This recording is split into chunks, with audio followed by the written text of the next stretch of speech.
We are getting close to ending this playthrough of Mortal Kombat 9. With only 2 episodes to go, we are picking things up with episode 5. Good morning, good evening, whatever time of day it is for you, welcome to this thing that I do called Thor's Entertainment. My name is Thor, and today the entertainment for me is continuing my playthrough of Mortal Kombat 9 Story Mode. In this reboot, we have completed the events of the original Mortal Kombat game and Mortal Kombat 2. So a lot has happened. With that being said, there is plenty to recap, but I'm going to try and make that recap as quick as I can. In the future, Shao Khan, the emperor of another dimension called Outworld, has become invincible and intends to conquer or destroy all of the other dimensions. Anyone who would have opposed him is dead or dying. The last survivor was a thunder god for Earth named Raiden, but he's about to die as well. And before dying, he sends a message to himself in the past. That message is intended to prevent the Emperor from becoming invincible and starting an unstoppable conquest. The message itself was just one sentence: he must win. And as expected, not giving an actual name has caused all kinds of confusion. But that's enough talk about the future for now. Everything else that has happened in the game has occurred in the past, and everyone has just been trying to prevent the future events from happening. The Raiden from the past got the message that someone must win, and that message was received during the beginning of the Mortal Kombat tournament, where Earth has lost 9 tournaments in a row to Outworld, and Outworld needs 10 consecutive wins to merge Earth and Outworld. So it is safe to assume that the message would have been about winning that tournament, which they did end up winning, but that was not what the message was actually about. Besides winning the tournament with fights to the death, basically only one person was killed, and that person was Bi-Han, and his code name was Subzero. After Earth's victory in that Mortal Kombat tournament, Emperor Shao Khan and Sorcerer Shang Tsung, they both came up with a new plan for Outworld. And that plan was take a bunch of Earth hostages and then convince the Earthrealm team to go through one more tournament with a winner-takes-all scenario. If the Earth wins, they can never be merged with Outworld. If Outworld wins, it is an instant merge scenario, and the merge is going to happen without Outworld needing to win 10 consecutive tournaments. So again, it is reasonable to think that the future message might have been actually about winning this tournament, but it was not. Still, Earthrealm wins again. Now during this second tournament, the assassin group the Lin Kuei agree to serve the Outworld team, and then they start forcibly turning their members into cyborgs. We see them take away a new Subzero named Kuai Liang to become one of those cyborgs, and Smoke ends up being the only Lin Kuei member to escape being a machine for life. Then Katana and Jade of Outworld switch teams after Shao Kahn tried to have a katana executed. Let's see here, Jax of the Special Forces lost his arms, Kung Lao was killed by Shao Kahn, and then Liu Kang won the tournament by killing Shao Kahn in retribution. So after 2 tournaments, the Emperor of Outworld is dead and Earth has seemingly finally won their safety. But Raiden reveals that the Armageddon future has not changed, so we still have some work to do. We will kick things off with the beginning of the reimagined events of Mortal Kombat 3, and we will be seeing how the Outworld team is dealing with the loss of Shao Kahn. We will also be taking over Stryker, a new character for the next chapter that we have not met yet. Finish him.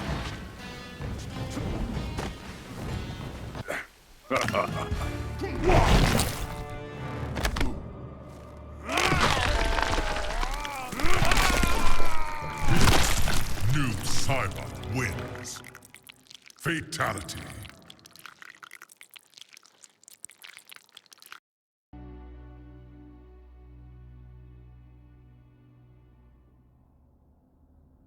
Shao Kahn is finished. Melina is his heir. She should rule. Melina? She exists only because of my sorcery. And you breathe because I restrain mine. Emperor! You live! I am not so easily killed. Quan Chi accelerated my recovery. Emperor! Not one word. Because of you, Outworld can no longer merge with Earthrealm. There may yet be an alternative, Emperor. Invasion. Invasion? Do you mock me? Sindel's ward prevents me from setting foot in Earthrealm. Have you considered why your wife and Empress chose to betray you in this particular fashion? Of course. But even after millennia, her motives are a mystery. She realized that the safeguards afforded by the Elder Gods through Mortal Kombat are but fiction. She sacrificed herself to give protection the Elder Gods could not, so Earthrealm could not suffer as had Edania. Indeed. I have mastered the spells necessary for her resurrection. Her ward will be nullified, and with it, the barrier that prevents your entry into Earthrealm. I will return her to you, of course. You will find her much more cooperative. This is a very magnanimous offer. I wish only to serve, Emperor. I am weary of sorcerers, Quan Chi. Prove your worth. Bring her to me.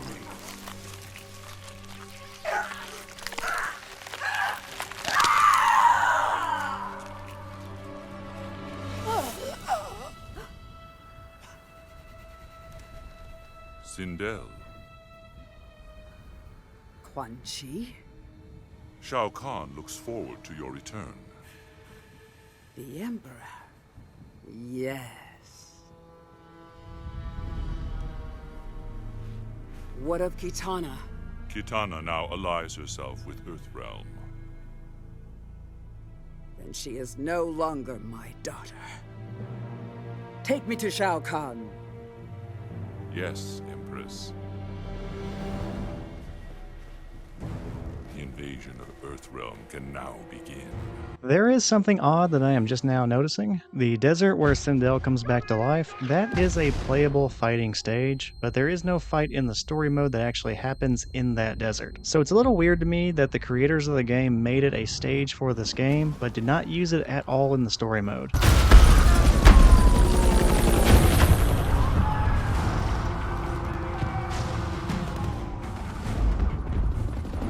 15, 16, 17, 18.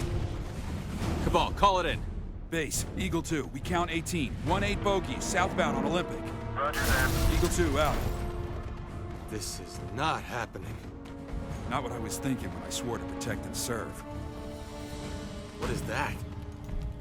I'm thinking shoot first, ask questions later. Fine with me.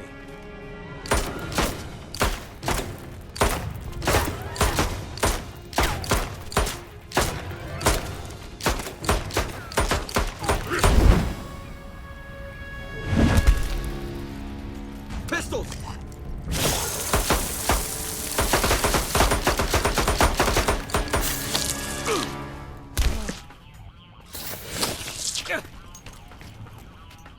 Enough of this!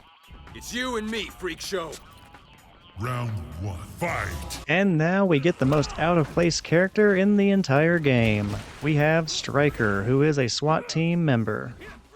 And that's about it. There is nothing mystical about him. He has no superpowers. He has no ties to Outworld. The guy is just a normal person who is thrown into a situation where he would seemingly be completely out of his depth. Unironically though, I kind of love Stryker. Like, this is a game with half-dragon people, sorcerers, and acid-spitting lizard people, and fighting them all off is a guy with a baton and a taser. It is so out of place in this kind of a game that it is kind of hilarious, and I am all for it. Don't get me wrong, SWAT teams get plenty of tactical training and are badasses in their own right, but he is still kind of a pretty normal guy by this game's standards. Even other people like Jax and Sonya have advanced technology to help them out in their fights. At best, Stryker gets a gun and grenades, and somehow he actually wins. Considering I use Stryker to just shoot away most of his problems with ease, it makes you wonder why Raiden was so concerned. Conventional weapons seem to be doing a great job against Outworld, or at least they are working really well when they are wielded by the chapter's main character, and also against one of the characters who loses the most in this game. Sorry, Reptile. If I am remembering this correctly, I think that Reptile has lost 4 times. The very first time was the very first fight of the game against Johnny Cage. Then I think the next time he lost was against Smoke whenever he was in the tag team match with Shang Tsung. And then Subzero ended up fighting him, and now I think this is the 4th time that he is losing in this game. And I'm not sure if we see Reptile again. Stryker wins. Spitting? Sticking out your tongue? Bet your mama's real proud.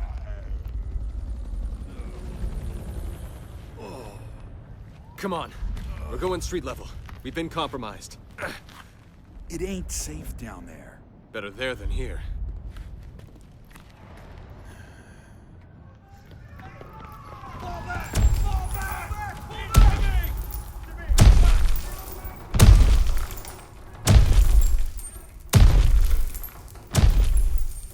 Stryker, check her out.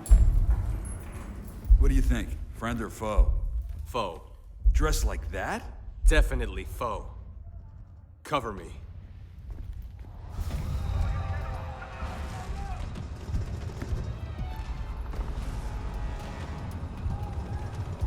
Hey, what are you doing out here?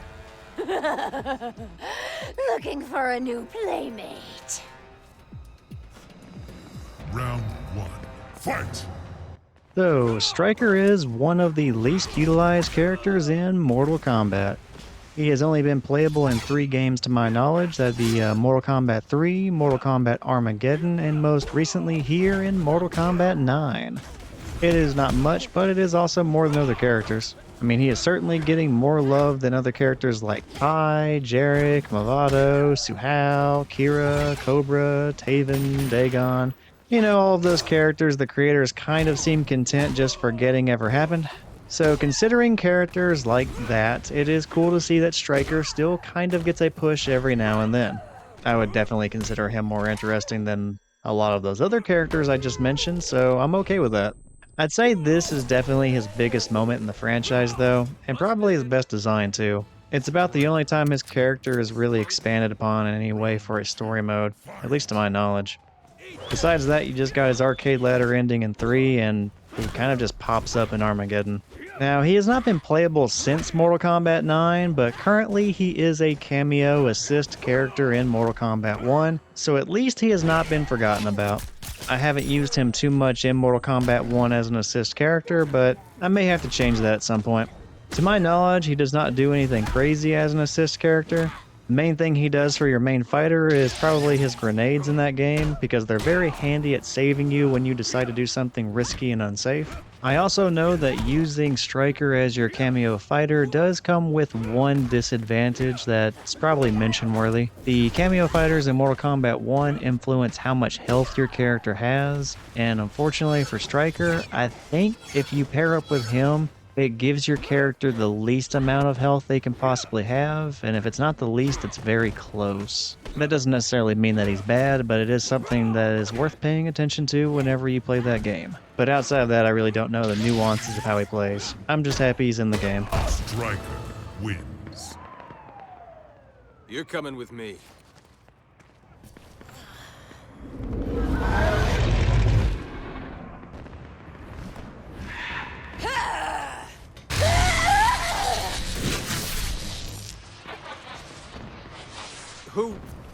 Who are you? You all right? Johnny Cage fighting a giant monster? What is this, Time Smashers? That guy just shot lightning from his hands. How'd he do that? No idea. Spread out. Give him multiple targets.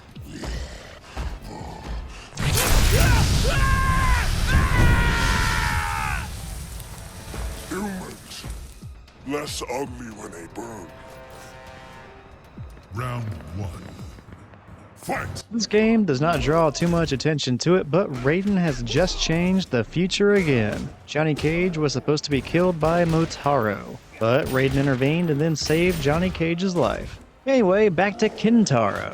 And while it was supposed to be a throwaway joke that Kintaro was into musical theater, I am committing to it. I'm going to try and get every little bit of humor I can out of that scenario. Kintaro is a bit more fiery than usual today. Coming to Earthrealm for the invasion meant he had no choice but to leave the production of cats in Outworld.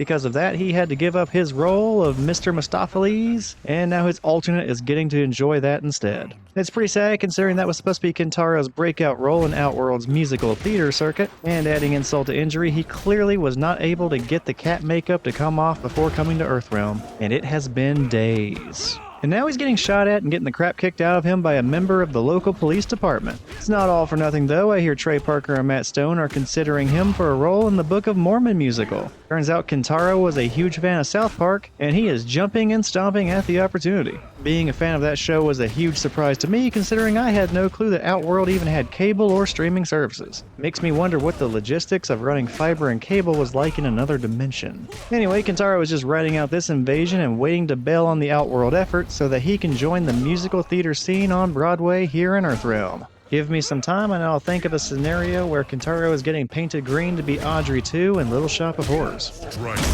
wins. Never knew I had it in me. Kabal! Base! Eagle 2! Go Eagle 2. Need medevac, current position. Kabal is down, 3rd degree burns. Medevac unit routing to you. DA 10 What minutes. the? Say again? Eagle 2, report.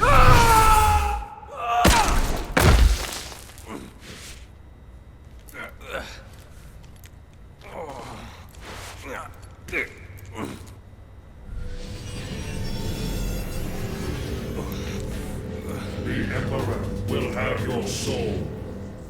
Yeah, come and get it. Round 1. Fight! Getting burned and extra crispy really sucks for Kabal, but there is no time really to worry about that. After all, Ermac slammed us down below street level. It also seems like we should have been hurt more by that. I mean, Stryker should be feeling at least a little bit of pain, but it doesn't really seem like it has slowed him down whatsoever. Like, what is your tactical gear made out of, Stryker? You know what, I'll hold all questions for the very end. Alright, Stryker's final fight is going to be against Ermac, which feels like it should not even be remotely close. I mean, let's just go ahead and take a trip down memory lane and remember that Jax was completely disarmed by him.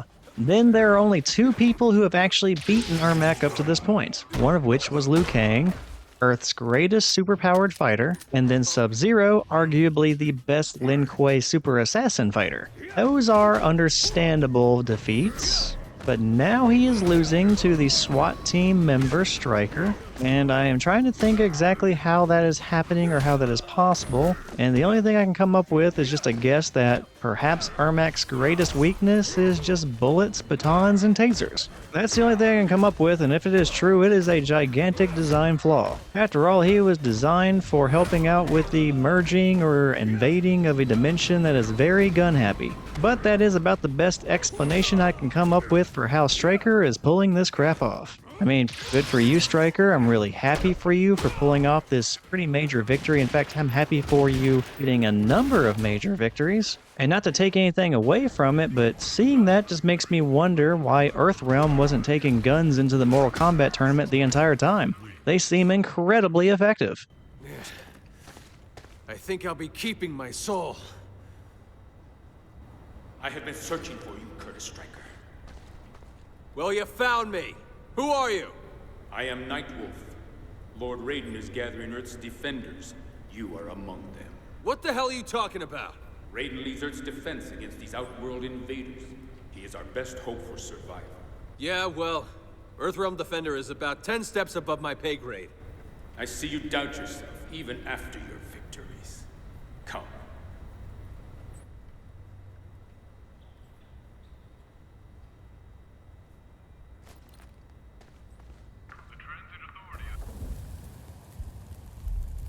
What? Where is he? Medevac hasn't been here. Perhaps he has gone to find help. Nah, he was way too banged up. Someone took him.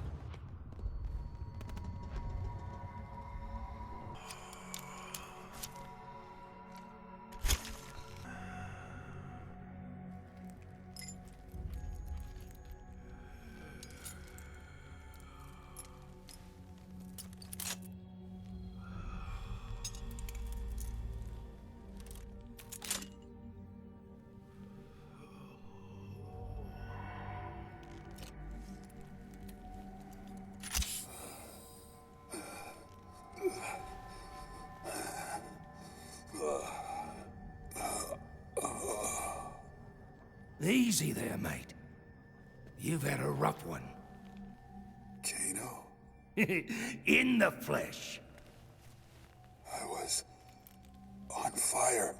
Burned to a crisp you were. Good thing I found you.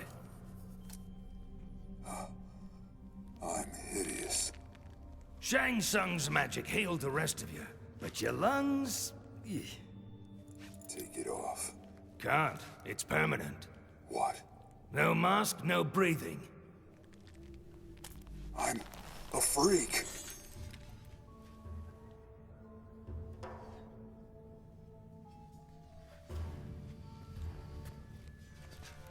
Go on, give him a whirl. I don't use those anymore. Yeah, you're all proper police now. The Black Dragon ain't the same without you, mate. You should come back.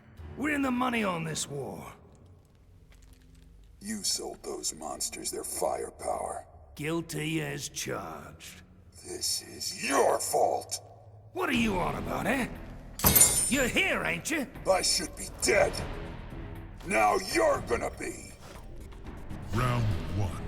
Fight! So it was Shang Tsung's magic that saved Kabal. Now that's impressive and all, but I think this is honestly really disappointing after we just saw Quan Chi resurrect Shao Khan and then resurrect Sindel. Maybe if Kabal had been saved earlier in the game, this would not stand out so much, but instead, this little miracle immediately after those other two makes this seem like a much less impressive feat of sorcery. Consider that Shao Kahn was literally dead with a massive hole burned into his chest, and Quan Chi resurrected him, and now Shao Kahn is just walking around like nothing ever happened. And then Quan Chi resurrected and healed Sindel, who was literally reduced to bones in a desert. Then the magic kicked in, and now she's revived without a mark on her.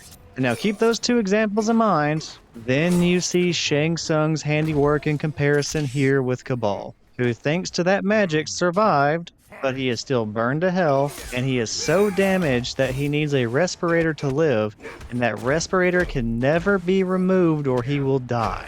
Like, geez, man. Quan Chi only had bones to work with, and this is the best you could do? Guess we know who the better sorcerer is now. Like, it does not even seem like a close competition at all between Shang Tsung and Quan Chi. Kabal, I would recommend making an appointment with Quan Chi. That way you can go over all the work that Shang Tsung did to you, and hopefully the better sorcerer will be able to undo all the damage that was not undone by Shang Tsung. Just a bit of advice, go ahead and get yourself a better sorcery care provider. And who knows, maybe the burns will go away and you'll take that dumbass mask off. And who am I kidding? That mask is not dumb, that mask is amazing. Perhaps I'm just jealous I don't have a Kabal mask. Actually, now that I'm looking at the mask, I realize he still has hair. So every part of his body got burnt, but somehow he managed to keep his hair from being burned. Now how does that work? Now, how do I get out of here? Not so keen on being dead now, are you? How do I get out of here? Good luck. No one gets out of Outworld without Shao Kahn's say-so. Outworld? Shao Kahn? Shao Kahn's a big boss round here, and soon, Earth's new master. Where is he? Don't bother. You can't get near him. No, but I'm guessing you can.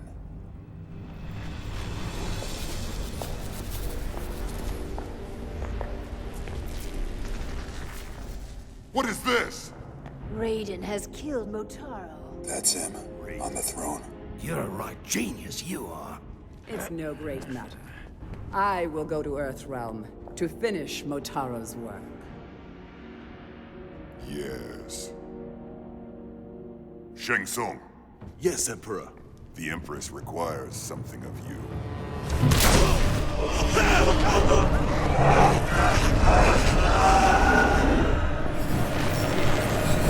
See there?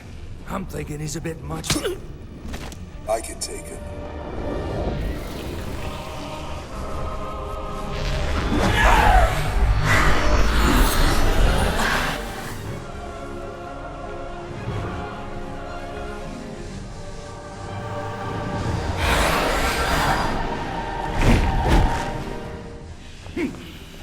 No one attacks the Emperor! Round Since we spent all of the very last battle talking about the sorcerers, let's take a moment to talk about our new chapter character, Kabal. As Kano alluded to, Kabal is a former member of the Black Dragon Gang, and it is implied that he was a pretty ruthless criminal with a preference for the hook swords. While no one exactly explains what it was that caused a rift between Kabal and the Black Dragon, Kabal eventually did give up on the gang life entirely, and I am kind of curious how he did that and then remained on good enough terms with Kano that his old acquaintance would be willing to recover his nearly dead body and then convince Shang Tsung to heal Kabal. That's a lot of coincidence, and that's especially strange considering that Kabal went in the complete opposite direction with his career choices. Going from a killer gang member to being a policeman on a SWAT team is a pretty drastic change and seems like one that perhaps Kano would not be too happy about. After all, you are kind of betraying the people that you were working with previously by going and joining law enforcement who would then be trying to take them down. Although that being said, being a killer gang member and then becoming a police officer makes me kind of wonder what that interview process was like. I have to imagine he withheld a lot of that Black Dragon Association information. Not the kind of thing you want to include on your resume. But even if he did hide that information, I have to imagine the various law enforcement agencies had to have been familiar with him. After all, it's implied he was a pretty big name with the Black Dragons, and the Black Dragons have built themselves up to be one of the biggest criminal or terrorist groups in the world. Seems unlikely they would not know who he was. And it's one of those scenarios that you can't exactly blame on having a really common name or something. I mean, I can't imagine there are very many Kabals out there. So yeah, I imagine that made the interview process probably a little awkward. Then again, I guess having super speed might help people to overlook your past a bit. That is a pretty handy skill. And it's kind of funny here because it is implied that Shang Tsung's magic enhanced that speed even more. Now, I'm not sure how exactly you enhance someone's speed and stamina whenever they're permanently attached to a respirator in order to breathe, but I'll try not to think about that one too hard. Oh, and speaking of Shang Tsung, he literally just died and I have not commented on it a single time. Shao Khan decided that he had enough of Shang Tsung failing him, and he went ahead and ripped his life essence along with all of the souls that he had consumed, and then just decided to transfer them all to Sindel and give her a very big power-up. So on top of her usual power, she now has the power of Shang Tsung and everyone whose souls he consumed. I guess Shao Kahn is just trying to make her as big of a nuke of a fighter as possible. And having just seen that, I have to say the timing of Kabal could not have been better. Just imagine if Kabal had been burned like 30 minutes later. Then Shang Tsung would have already been consumed and then put into Sindel, and then Kabal just would have died. For a guy who was unlucky enough to be in this situation to begin with, that part was actually pretty lucky. And I thought I was a freak. Quan Chi, seal the portal. Time to go.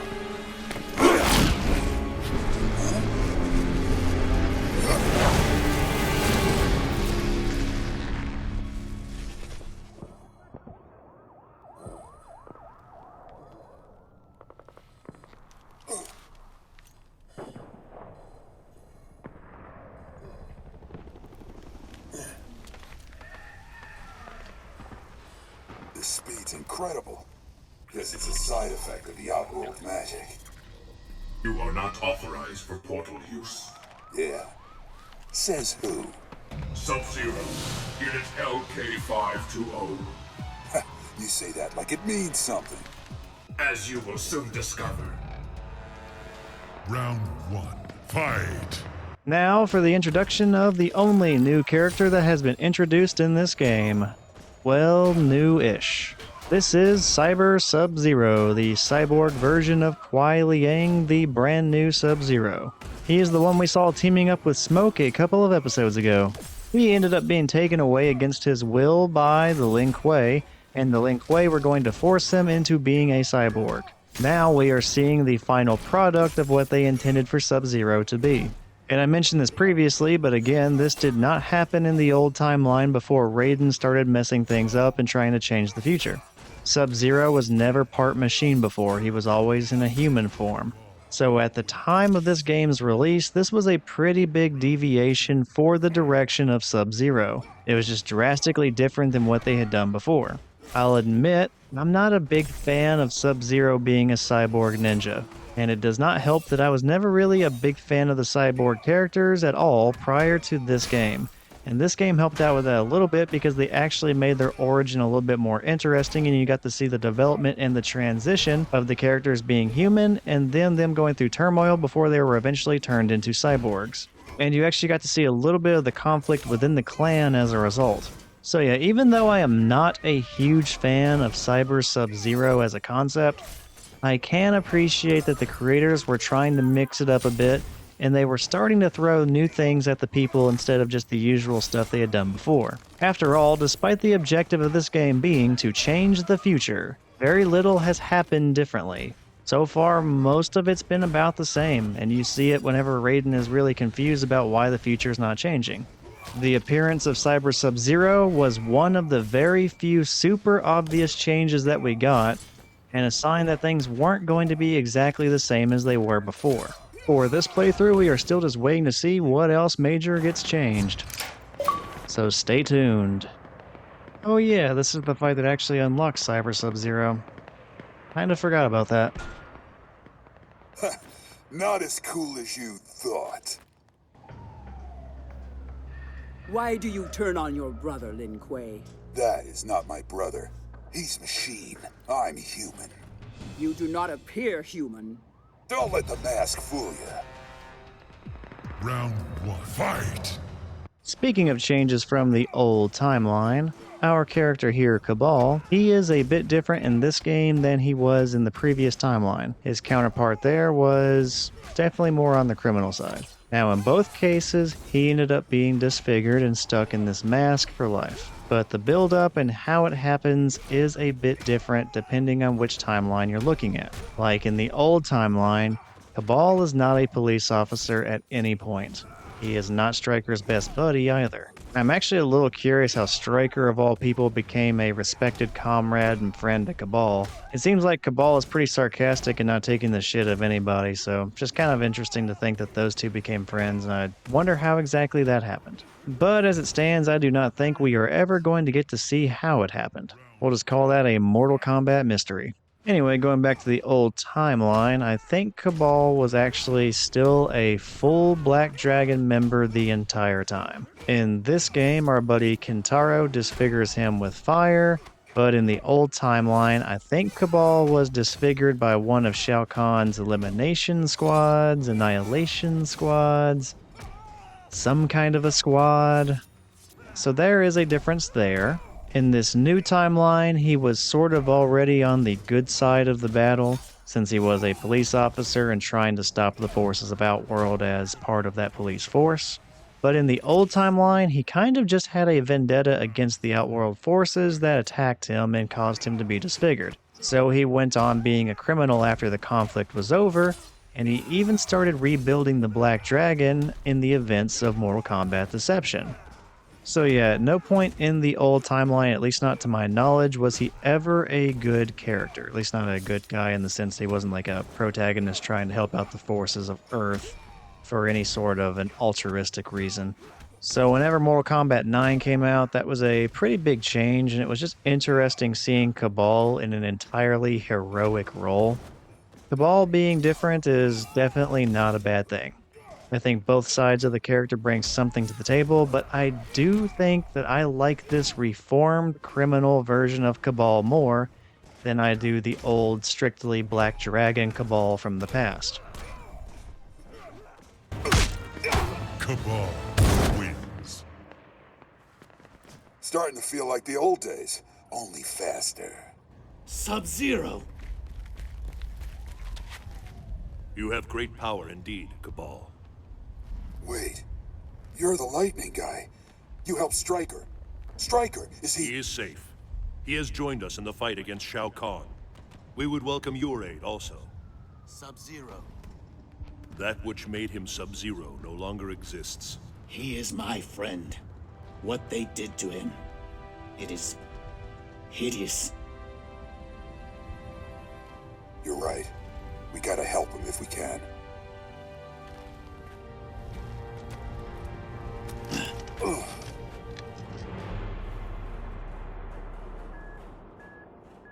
That's it. Here goes nothing. this before? Not like there's a manual.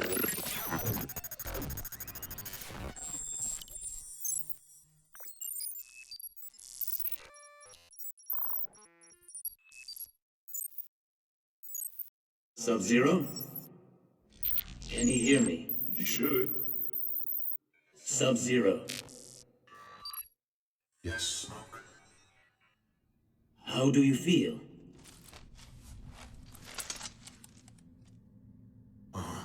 What is it?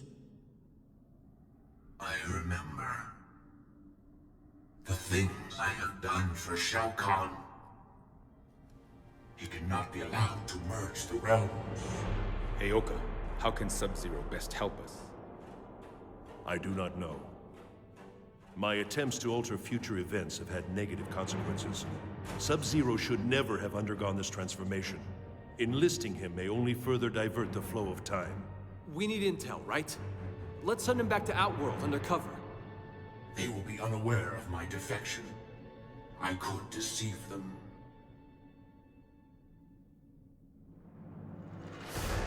Earthrealm is fixed. It will not be missed. Very well. You will return.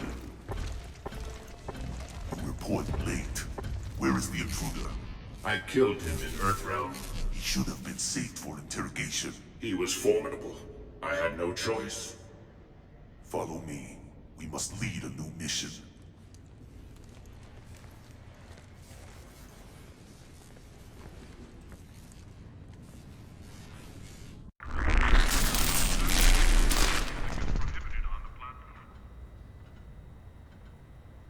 What mission brings us here?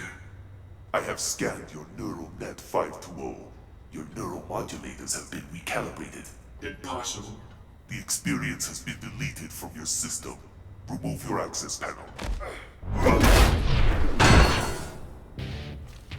Your programming has been corrupted. My soul was corrupted. Now it is cleansed. Round 1. Fight! It is very fortunate that Sector managed to capture Sub-Zero and forcibly make him a cyborg, or I would say this character has accomplished absolutely nothing in this game. Like, Sector has some story significance being part of the Lin Kuei, who did kill Scorpion, and then they became robots, but that is about it. Without that one Sub-Zero capture success, and the implied success of wiping out Scorpion's Shiroryu clan, this Sector fellow has just been getting his butt whooped the entire game. He is in the borderline jobber category. That category includes people like Ermac and Melina, who are characters with some significant story moments, but still kind of just exist to make the main characters look good. Then there are the true jobber characters. Those are like Reptile, Baraka, and Kano. Those characters have no victories to their names in any way, shape, or form, whether that be in a real fight or a cutscene. And in many ways, those characters could have been removed from the game entirely, and no one would have really noticed. The most significant person from that group would be Kano because of the arms dealing and the Kabal mask and respirator situation. The thing is, I still do not think that Outworld needed guns. They have magic, and they have monster people. Guns seem very pointless, and it just feels like an excuse to string Kano along and just make sure that he has something to do in this story, some sort of a justifiable reason for him to stick around. So yeah, I feel like Kano has a way more minor role in this game than a character like Sector, and because of that, Kano is where I cut off the true jobber tier, and Sector falls into the borderline jobber tier. Does any of this mean anything whatsoever? No, not at all. These tiers don't actually exist anywhere other than in my brain. But yeah, I feel like some characters have more significance than others, and Sector is borderline not having any significance at all. Sub-Zero wins. Artificial enhancements are no substitute for the human soul.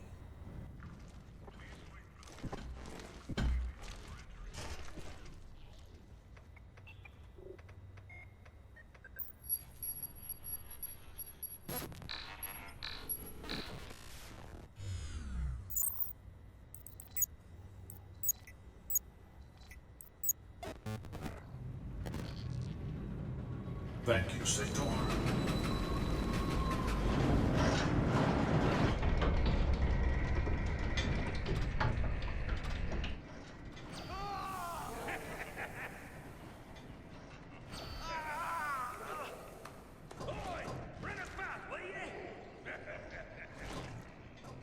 Finally! Come on, we gotta get him to the graveyard at St. Dominic's. On your feet, all of you! For what purpose? Don't care, really, so long as I get paid. He said on your feet. Come on, up, get up. Hey, what did... I will help you.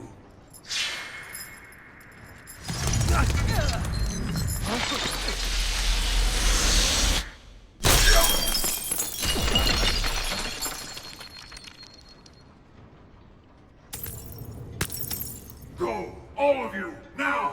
Let's go, come on! Down here, let's go!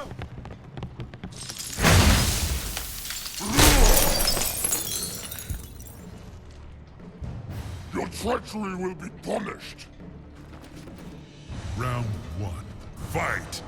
So, Cyber Sub-Zero and Human Sub-Zero are treated as completely different characters in Mortal Kombat 9. That is not just a cosmetic change. The Cyber Sub-Zero character actually plays differently than the human version does. The combos are completely different. His X-ray attack that you can do whenever you have 3 bars of meter is completely different, and he has a lot of different special moves too. Like examples of that, he has a teleport, he has ice explosives, and he has an ice parry.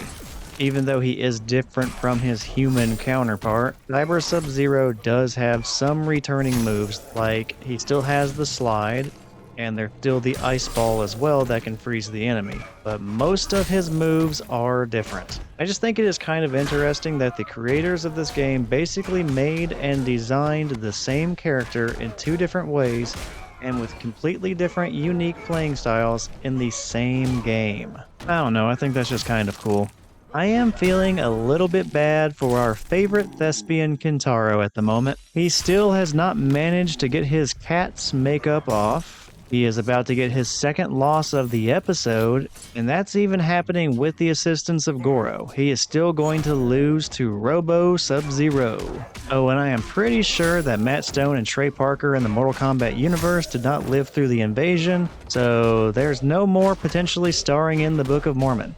Now he is just stuck being Kitty Cat Goro for Shao Khan. Sorry, Kintaro. You are still a star to me, buddy. Maybe one of these days you'll get that standing ovation. But probably not. This is actually the last time we see you for a very long time. You're not in Mortal Kombat 10, you're not in Mortal Kombat 11, and you're currently not in Mortal Kombat 1, but, you know, time will tell if that stays the case. I mean, who knows? Goro got to be a cameo character. Motaro got to be a cameo character. Who is to say that our buddy Kintaro couldn't do the exact same thing down the road as, like, maybe a DLC or something? All those teeth and claws, yet still overmatched.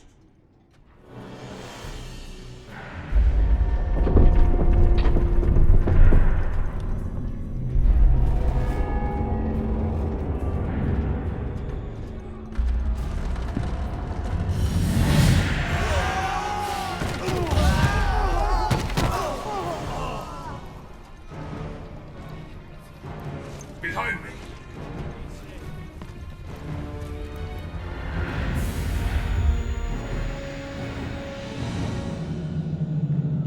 Come no further, fiend of Outworld!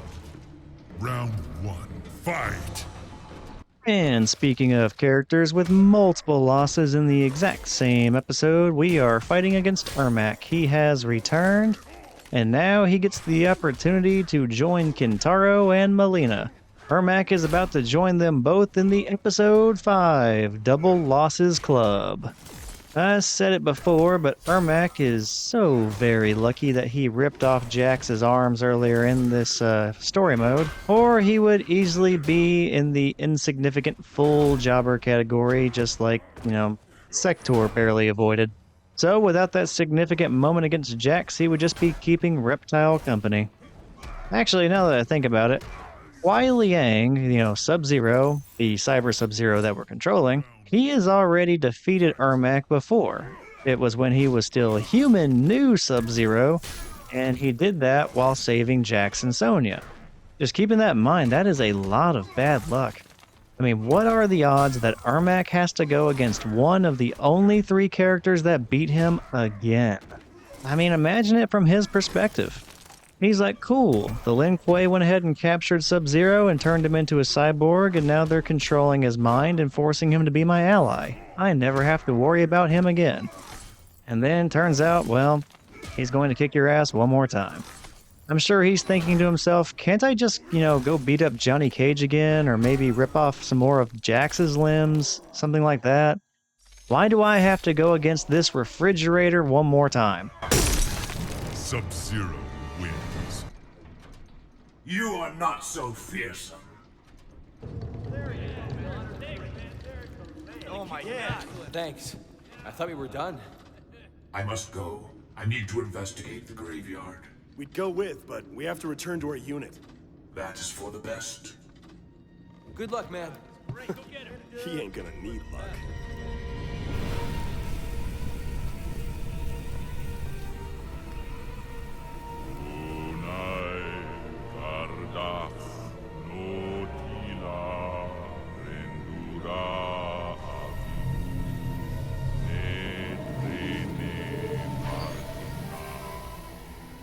This is Sub-Zero. I have encountered Quan Chi. He seems to be casting a spell.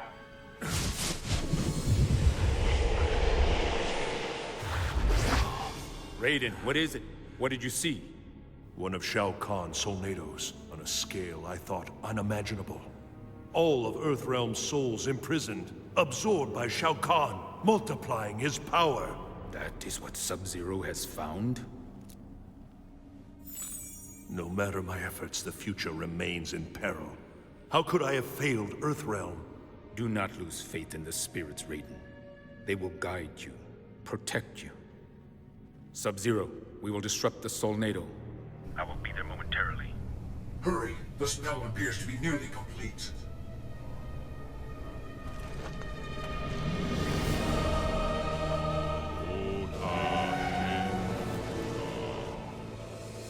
Who is that?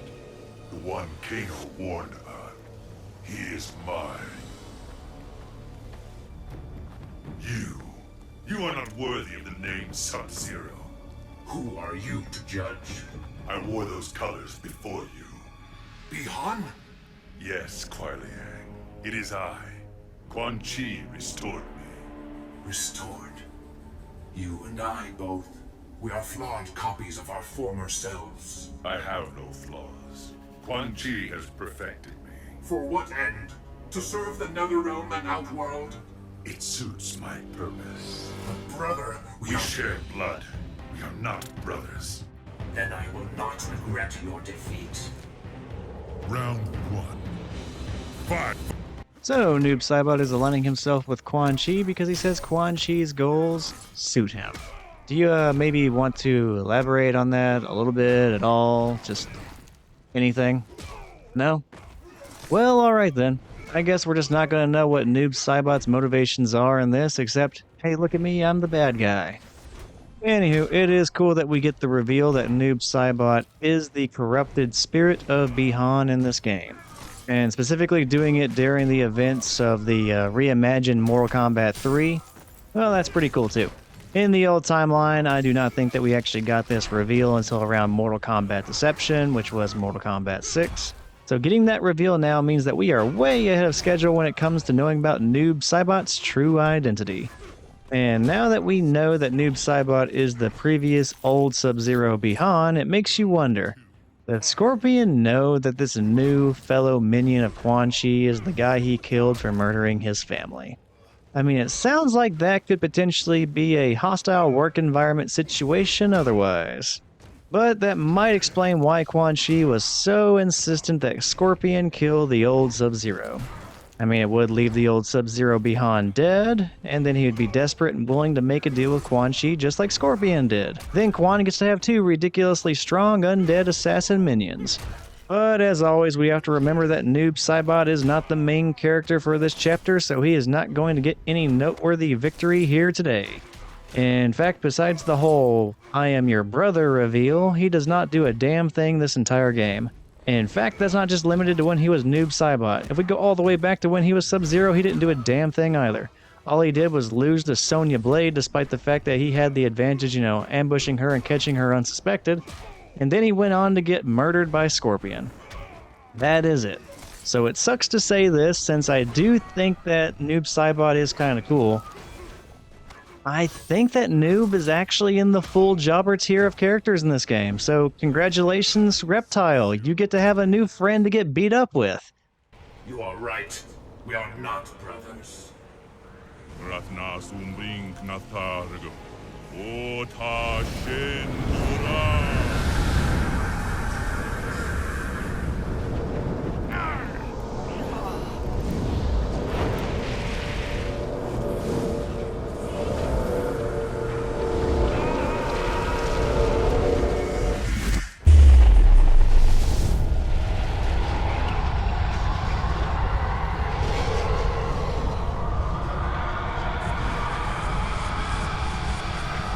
I am going to cut things off here with the Soul NATO cliffhanger, and I will pick things back up at that plot point in the next episode, the final episode. But before I go, what happened in this episode?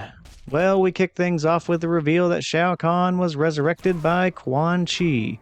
We then learn that the reason Shao Khan has been trying to merge Outworld and Earthrealm instead of just, invading it and conquering two different dimensions, well, that's because there is magic in place that prevents him from invading and, stepping foot in the Earthrealm. He literally cannot enter Earth because of some magic his former wife and Empress Sindel did that took effect with the sacrifice of her own life. Quan Chi then explains that means the magic is contingent on Sindel staying dead. He could just resurrect her and manipulate her allegiance with magic of his own, getting rid of the barrier and making Sindel an ally. And Quan Chi does just that, and Earthrealm gets invaded by Outworld. Stryker is the character we control first in this episode when the invasion begins. He is a SWAT team member and our first real fish-out-of-water character since Sonya Blade and Johnny Cage at the beginning of the game. He fought off a bunch of Outworld invaders and then got recruited to join the Earthrealm team by Nightwolf, but his partner Kabal got set on fire by Kintaro.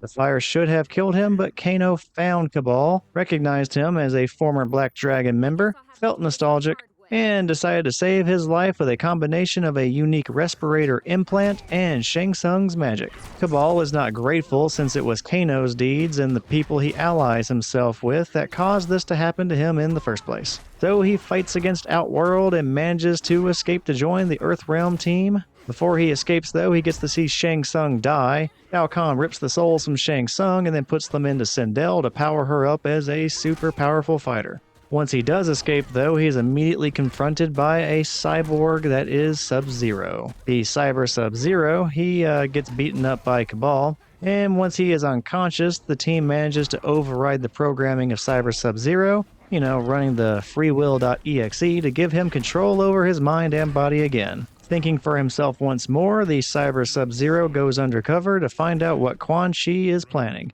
and then he finds out about the Soul NATO plot. Trying to stop it, he goes to the cemetery and prepares to fight the sorcerer to only get cut off by one of his minions, one named Noob Saibot. Turns out Noob is actually the corrupted spirit of his brother, the old Sub-Zero, Bi-Han. Having allied themselves on different sides of this conflict, they fight, but cybersubzero wins. But it is seemingly too late. The Soul NATO weapon is nearly at full power, and that is where we're going to pick up next time with the final episode, episode 6. So yeah, I'm almost done with my Mortal Kombat 9 playthrough. I'm hoping that you are enjoying it. Just thank you for watching.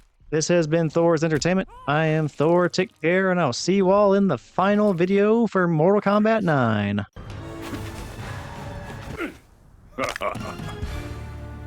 I can do that!